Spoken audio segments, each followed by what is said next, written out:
cold metal of the handcuffs bit into Marcus Webb's wrists as the judge's voice echoed through the courtroom like a death sentence. Marcus Allen Webb, this court finds you guilty of first-degree murder.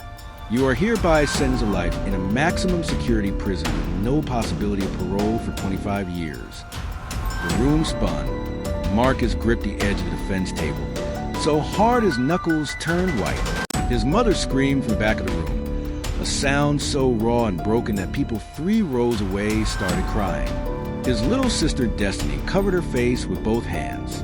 His attorney, a tired-looking man named Gerald Sims, stared at the floor like he already knew this moment was coming. Marcus was 22 years old. He had never fired a gun in his life. And somewhere out there, the real killer was watching the news, probably eating dinner, probably smiling. But how did a young man from a quiet street in Columbus, Ohio end up here? How does an innocent person end up in chains? To understand that, you have to go back to the night everything changed. The night Marcus Webb's entire life was stolen from him in under 48 hours. Marcus grew up in a small house on Delaney Street in Columbus, Ohio. His mother, Patricia Webb, worked 2 jobs, one at a laundromat during the day and one cleaning offices at night. His father had left when Marcus was 6, and his younger sister Destiny was just 9 years old and still believed the world was a good place. Marcus was the man of the house. He took that seriously. He wasn't a perfect kid. He had friends who made bad choices. He had been in the wrong place at the wrong time more than once. But Marcus had a full-time job at a warehouse on the east side of Columbus, a second-hand car he was proud of, and plans, real plans, to enroll in community college the following spring. He wanted to study electrical engineering. His mother had taped his acceptance letter to the refrigerator with a little American flag magnet. On the night of October 14th, Marcus finished his shift at the warehouse at 10 o'clock and stopped at a corner store called Ray's Market on the way home. He bought a bottle of juice, a bag of chips, and a chocolate bar for Destiny. The store owner, a heavy-set man named Ray Kowalski, nodded at Marcus the way he always did. Marcus had been coming to that store for 3 years. He drove home, watched TV with Destiny for an hour, and went to bed. He had no idea that 2 blocks away, at almost the exact same time he was paying for his chips, a man named Derek Holloway had been shot 3 times in the chest in an alley behind a barbershop called Fresh Cuts. Derek Holloway was 29 years old. He was a father of 2. He died before the ambulance arrived. By morning, Columbus police had a witness. Her name was Sharon Price. She was 34 years old, lived in a second-floor apartment overlooking that alley. And she told detectives she had seen a young black man running from the scene wearing a gray hoodie and dark jeans. She said she saw his face clearly under the alley light. Marcus owned a gray hoodie. He had worn it to work that same day. When 2 detectives, a heavy-built man named Frank Garvey and his younger partner Dale Simmons, knocked on Patricia Webb's door at 7 in the morning, Marcus answered in his socks, still half asleep, holding a bowl of cereal. He let them in without a second thought, because he had absolutely nothing to hide. That was his first mistake. He answered every question they asked without a lawyer present. He told them where he had been, what he had bought, what time he got home. He was calm and cooperative because innocent people always believe the truth will protect them. Detective Garvey leaned forward in his chair and slid a photograph across the kitchen table. It was a still image taken from a gas station camera 3 blocks from the crime scene. The image showed a young man in a gray hoodie walking down the sidewalk at 10:17 p.m. The image was blurry. The face was barely visible. But Garvey tapped it with one thick finger and said, "That's you, isn't it?" Marcus leaned in and looked carefully. The build looked similar. The hoodie looked similar. But something about the way the man walked was off. Marcus shook his head slowly and said, "That's not me." Garvey smiled. It was not a friendly smile. 3 hours later, Marcus Webb was sitting in a cold interrogation room. And Detective Garvey had just slid a piece of paper across the middle table. A paper that would seal Marcus's fate for the next decade of his life, and said 4 words that made Marcus's blood run cold. Sign this, or else. Chapter 2. Marcus stared at the paper in front of him. His hands were shaking so badly, he could barely read the words. It was a confession, a full confession to the murder of Derek Holloway. His name was already typed at the top. "I didn't kill anybody," Marcus said. His voice cracked on the last word. Detective Garvey leaned back in his chair and folded his arms. "Son, we have a witness who put you at the scene. We have a photograph of you 3 blocks away. We have your hoodie. You want to know what a jury is going to do with all that?" He let the silence sit for a moment. "They're going to bury you." Dale Simmons, the younger detective, sat in the corner of the room, saying nothing. Later, Marcus would remember that Simmons never once looked him in the eye during that entire interrogation. Not once. Marcus did not sign the confession. He pushed the paper back across the table and asked for a lawyer. It took 4 hours for Gerald Sims to arrive. By then, Marcus had been awake for nearly 20 hours, had eaten nothing, and cried twice in a bathroom that smelled like bleach. Sims was a public defender with 43 active cases. He spent 11 minutes with Marcus before the arraignment. 11 minutes. The trial lasted 4 days. The prosecution painted Marcus as a young man with a violent temper who had gotten into a disagreement with Derek Holloway over a drug debt. There was no drug debt. Marcus had never met Derek Holloway in his life. But the prosecutor, a sharp-dressed woman named Linda Carver, said it with such confidence that people in the jury box were nodding along before she even finished her sentence. Sharon Price took the stand on the second day. She wore a blue blouse and spoke quietly. She pointed directly at Marcus and said, "That is the man I saw running from that alley." Her voice did not shake. She did not hesitate, and the jury believed every single word she said. Ray Kowalski, the store owner who had seen Marcus buying chips at nearly the same time the murder took place, was listed as a defense witness. But Gerald Sims had failed to subpoena the store security footage in time. And without that tape, Ray's testimony was just one man's word against a polished prosecution. The jury trusted Linda Carver more than they trusted Ray Kowalski.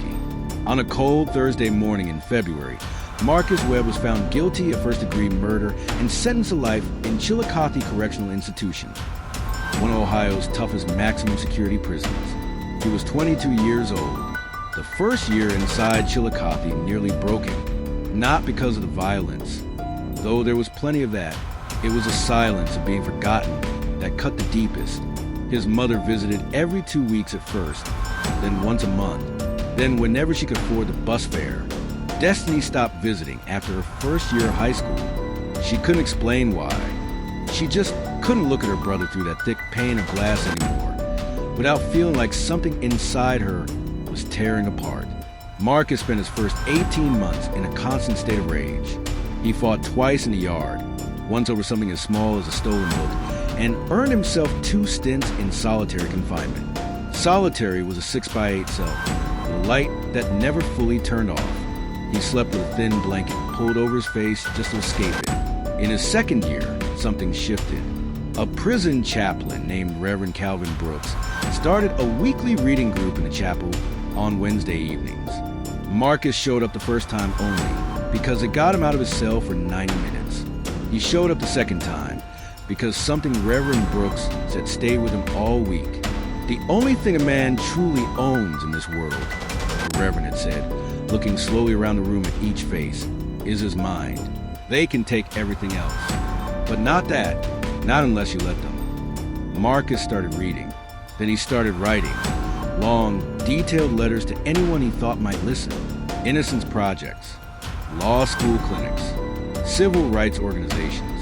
He sent out over 200 letters in 3 years. He got back 4 rejections, silence, and twice a politely worded note explaining that they did not have the resources to take on his case. He kept writing anyway. In his 6th year, a first-year law student named Amber Reyes at Ohio State University pulled Marcus's case file for a class assignment on wrongful convictions. She almost didn't. There were dozens of files to choose from, and Marcus's was thicker than most. But something about his letters, the clarity of them, the patience in them, the fact that he never once sounded bitter even after years of rejection, made her stop and read every single page. What Amber found buried in that file made her hands go cold. Sharon Price, the witness who had confidently pointed at Marcus in court, had a history that the prosecution had never disclosed to the defense. 3 years before Derek Holloway's murder, Sharon Price had been a confidential informant for Detective Frank Garvey. She had worked directly with him on 2 separate drug cases. Their relationship had never been mentioned at trial. Not once. Gerald Sims had never known it existed. Amber brought her findings to her professor, a veteran civil rights attorney named Dr. Leonard Hayes, who had spent 30 years fighting wrongful convictions. Dr. Hayes read the file overnight. By morning, he had called 2 colleagues, a private investigator and the Ohio Innocence Project. Within 6 months, they had located Ray Kowalski's original security footage, backed up on an old hard drive that had been sitting in a storage unit for years, which showed Marcus inside the store at 10:14 p.m. The exact time the coroner had estimated Derek Holloway was shot 2 blocks away. One man cannot be in 2 places at once. Then came the moment that cracked the entire case wide open. Dale Simmons, the younger detective who had sat silently in the corner of that interrogation room a decade ago, had retired from the Columbus Police Department and moved to a small town in Kentucky. He had been living quietly, growing tomatoes in his backyard, and trying not to think about the cases that still kept him up at night. Marcus Webb's face was at the top of that list.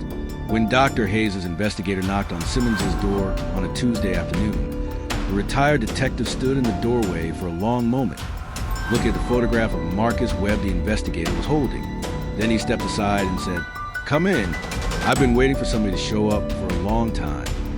Dale Simmons gave a full sworn statement.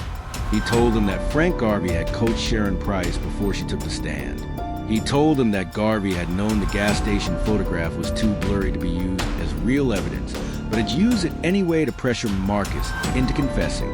He told them that on the night of the interrogation, after Marcus had asked for a lawyer, Garvey had kept questioning him for 2 more hours before Simmons finally threatened to report him if he didn't stop.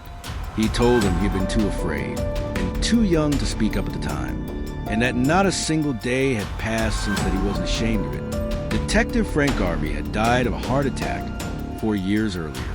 He would never face justice, but Marcus Webb was still alive. And now, finally, so was the truth. On a gray morning in March, 10 years and 4 months after he had walked into that police station in his socks, holding a bowl of cereal, Marcus Webb walked out of Chillicothe Correctional Institution into cold Ohio air, in the arms of his mother Patricia, who had not stopped fighting for a single day of those 10 years. Destiny was there too, 20 years old now, crying so hard she couldn't speak. She just grabbed her brother's arm with both hands and held on. Marcus stood in the parking lot for a long moment, face turned up toward the sky, eyes closed. The sun was weak and pale behind a cover of clouds, but he could feel it.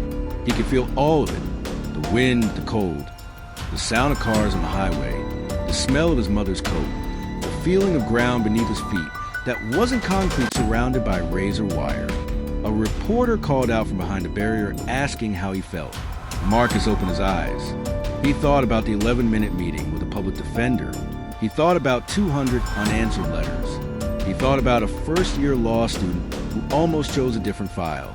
He thought about a retired detective growing tomatoes in Kentucky, carrying guilt like a stone in his chest for 10 years. He thought about Derek Holloway's 2 children, who had grown up without their father, and whose father's real killer had never been found, had never been charged, and was still out there somewhere. "I'm not done yet," Marcus said quietly, and he meant every word.